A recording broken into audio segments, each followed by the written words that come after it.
Welcome to day 2 of week 1. So today we're going to discuss about narcissistic abuse, understanding narcissistic abuse. Narcissistic abuse refers to emotional, psychological, and sometimes physical harm inflicted by someone with narcissistic personality disorder, NPD, or strong narcissistic traits. Not everyone is diagnosed with narcissistic personality disorder. I want you to know that. It would actually take the narcissist, it would actually take them to recognize that something is wrong with them. They will have to go to the doctor, to the psychiatrist, and be diagnosed with that. Most narcissists don't go get help because they don't believe they need the help, first off. So they have to either be taken by someone and be evaluated and be diagnosed with that. So the reason why it says strong narcissistic traits is what I'm going to refer to a lot in here, because most people who are narcissists don't go get diagnosed, even though they have the traits and it's very strong. So just make sure you know that. It can occur in various types of relationships, including romantic partnerships, familiar family relationships, friendships, and workplace dynamics. So you can have bosses who are also narcissists, or even a coworker who's a narcissist. You can be dealing with that too. But remember, I said this class is for those who are dealing with romantic relationships. If you want to know more about the workplace or family, read the book. It will tell you about that and what you can do in those areas. Understanding narcissistic abuse is crucial for recognizing the pattern or behavior that characterize it, and for taking steps towards healing and recovery. Characteristics of narcissistic abuse. Now, I need you to know what you're dealing with. So please pay attention to this. I'm going to go slow. I want you to pay attention to what I'm saying here, because this is what you will have to recognize. So when it's happening to you, you won't take it personal and put all the blame on yourself, because this is what they do. And this is how they get you. When you don't know, then it's easy to fool you. But when you know, they can't fool you. They don't have the power. This is how you start to take your power back, okay? So number 1 is manipulation and gaslighting. So what is manipulating and gaslighting? Let me explain it to you.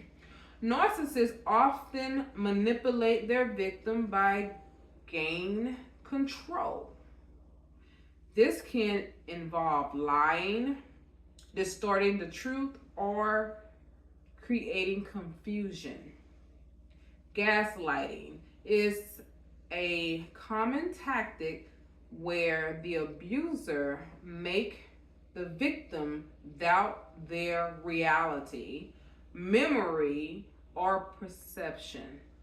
Basically, you know what you know, but the narcissist try to make you feel that it's not real, it's not true, that's not what happened. They try to make you feel stupid, and you know you're not stupid. They try to make you feel like you don't know what you're talking about. That didn't happen, when you know exactly what you heard or what you saw. Okay? Believe what you know. Believe what you know. Number 2, emotional exploitation. Narcissists use others to fulfill their own needs without regards to the other person's well-being.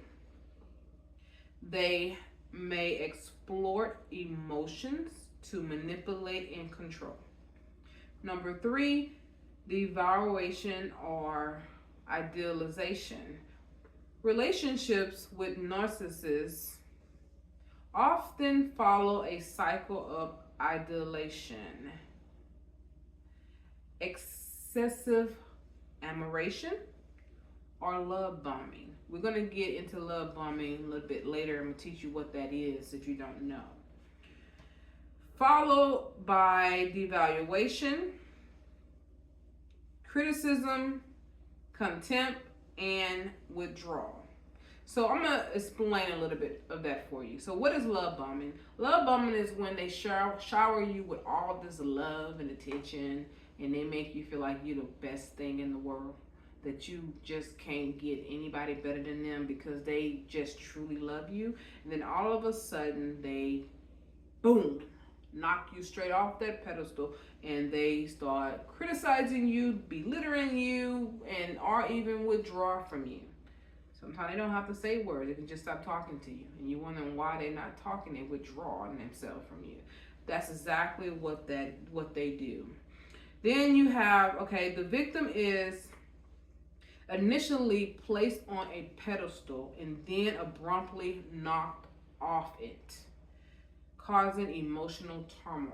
I went through that. I didn't know what, okay, so when I went through that, the very first time I went through that was when, and I wasn't even married to this dude yet. So when I went to go visit him for the second time, the first time was so great when I went to go visit him because he lived in Omaha, Nebraska, and I stayed in Houston. And I used to fly there and go visit him and everything. And things were so great the very first time. Like, we had such a great time. And I was so waiting for that moment again. The second time I went there, it was completely opposite. I should have known better then, but because he treated me so well the first time, I let my own feelings as well as my own desires get in the way of my judgment. I didn't use better judgment. I knew better, but I didn't use it. And the things that he said was making me feel like I was a whore, and I was like, you fly to go and meet guys and all this stuff, and I'm like, that's not what I do. I came to meet you and see you and be with you. But he started saying, how do I not know that you ain't out there with other guys? It put me in a place where I was trying to prove myself to him, to make him see that I wasn't this whore out here having sex with every random guy and flying to go see these guys. So I was literally trying to prove a point to myself and him at the same time, because I didn't want to be seen that way, because it's not the way I was, and it's still not the way I am to this day. And I just had this thing going on in my mind that before I allow this dude to paint me this way, I have to prove to him I'm not.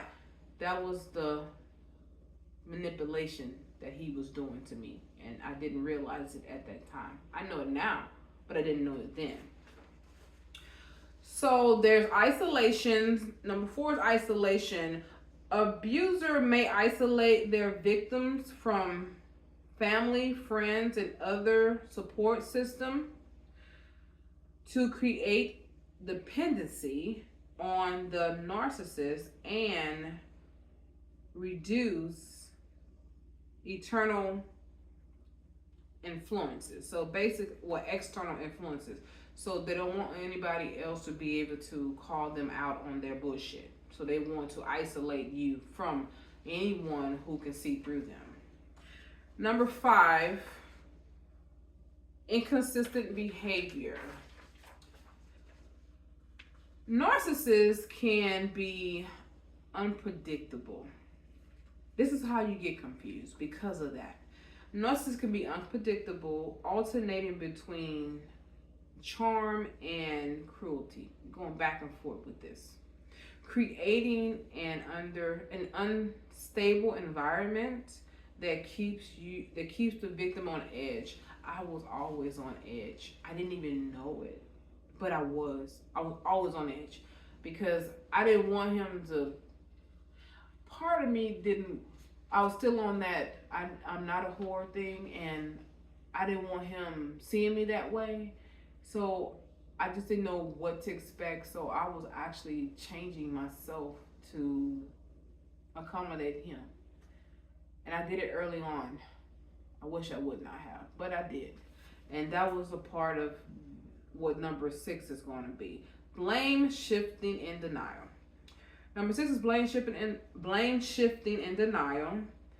They rarely take responsibilities for their actions, often blaming the victim or others for problems and conflict.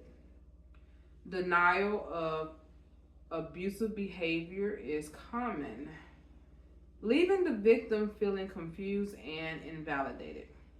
I was confused a lot with him. Number 7, projection.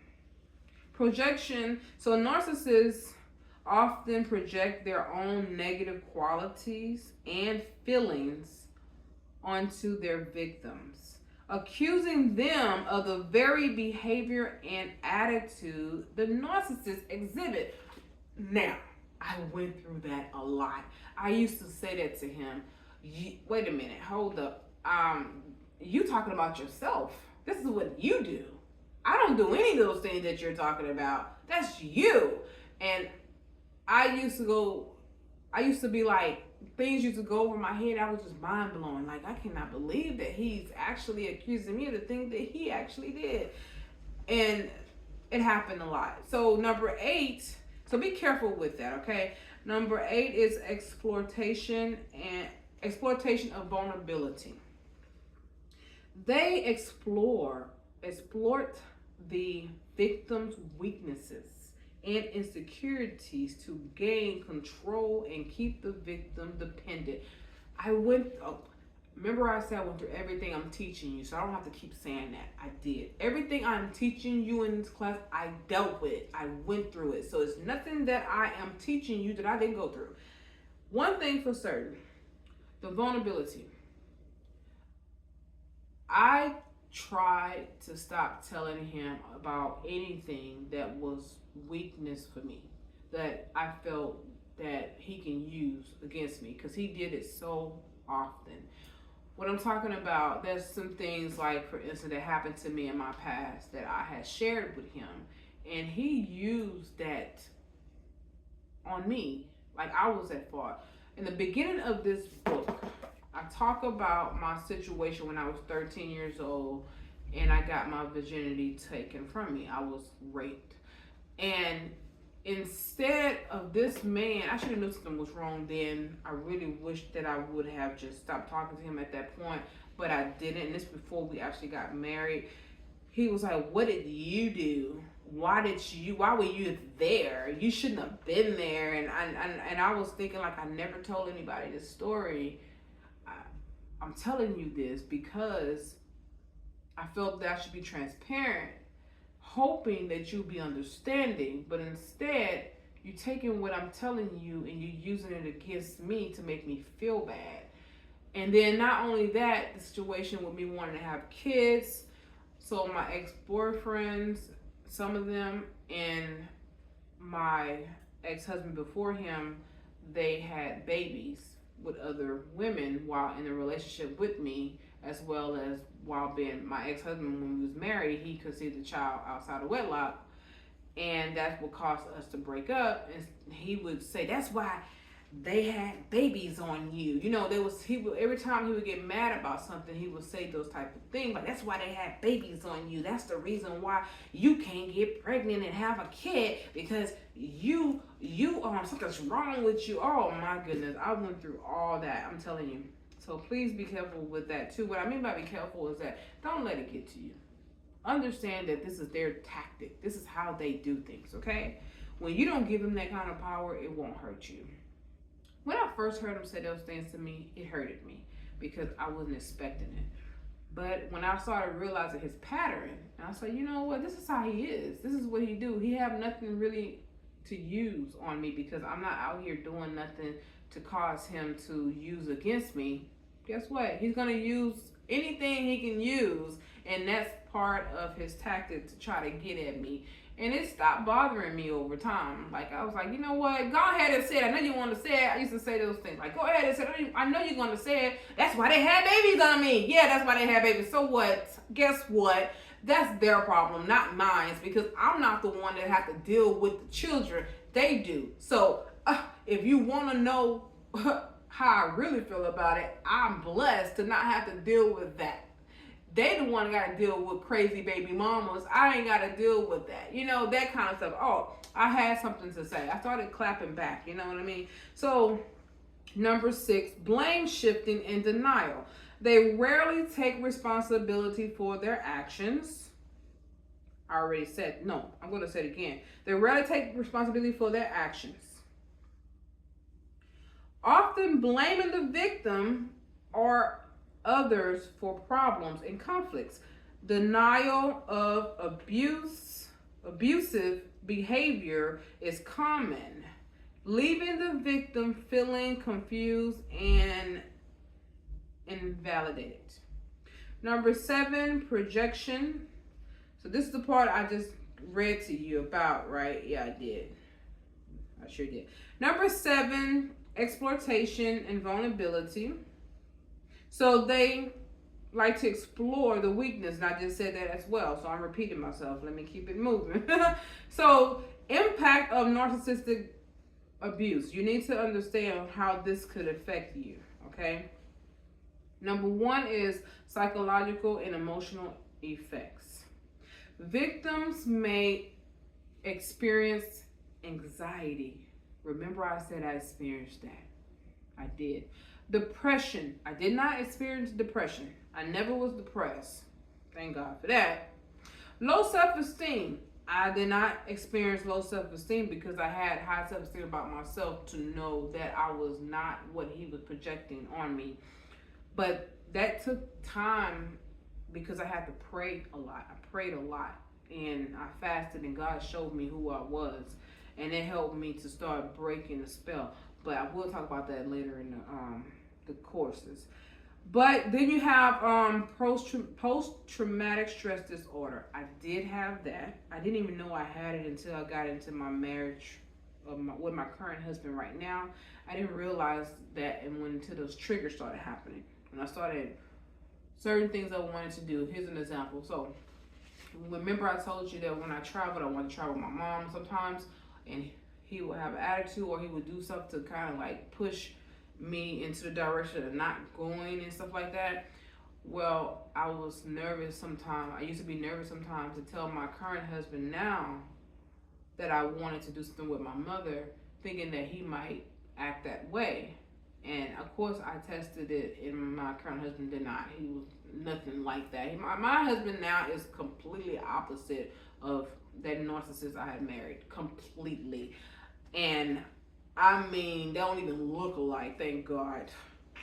My husband is fine. Anyways, so don't get me talking about him because that man makes me happy. He makes me feel good about myself. And I know I'm good anyway. So he just put a stamp on it. Stamp. Approval. Well, anyway, so I want you to know that when I tested him, and he was like, oh, you gonna go to your mom's? Okay, cool, that's fine. Let me know when you get there. Please be safe. And I was like, wow, okay. That was easy. He didn't trip. What? Nice.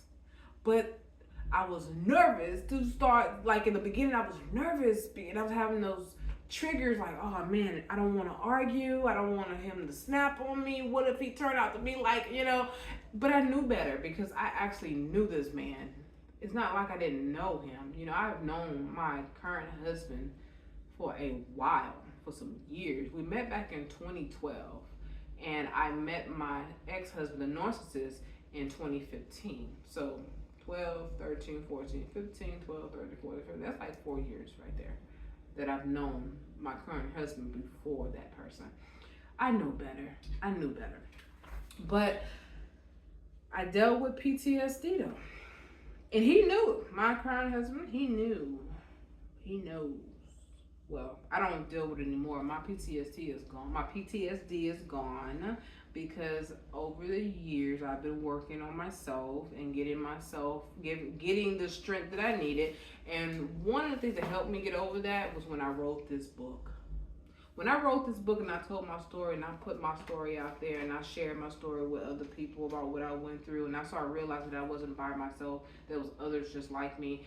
And then I realized how much love that I had, how much people really loved me and cared for me, and even people that I didn't even know that cared for me, that showed up for me and was like, hey, I'm there for you, what you need, you know, let me know you want to talk. Hey, you want me to help you get a gun? I was like, I got a gun. I went and got a gun after I got divorced, but still, I was like, whatever I need, I'm gonna do, you know. And to have those people be there on my side and really show support with me, it helped me to get over the PTSD and really get to a place where I got myself back. I'm able to do what I want to do. And I'm gonna say, for example, like what I have on right now, the clothes that I'm wearing.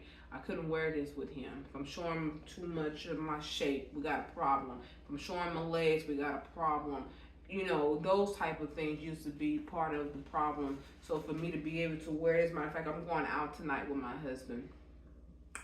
Yes, we're gonna go out and go on a night of town.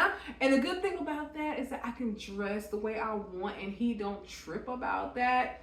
Let me show you what I got on. I gotta get cute. I gotta show you. Yes, I have on my cute little skirt. Boop, boop, yes. And I don't have to worry about him tripping about it. I'm a wife, but I'm also a woman, okay? And I want to show these curves. And this is what I'm able to do now. I wasn't able to do this when I was married to that fool, that narcissist. He would be tripping about all these curves being shown. Like, oh, you ain't showing all that to everybody. That kind of stuff. The husband I'm with right now, baby, yes, wear that. Do that. We going out. We gonna have some drinks. We're gonna go dancing. We're gonna go eat. We're gonna even take some pictures. That's the kind of husband I have right now. That's the kind of husband that you can have two ladies.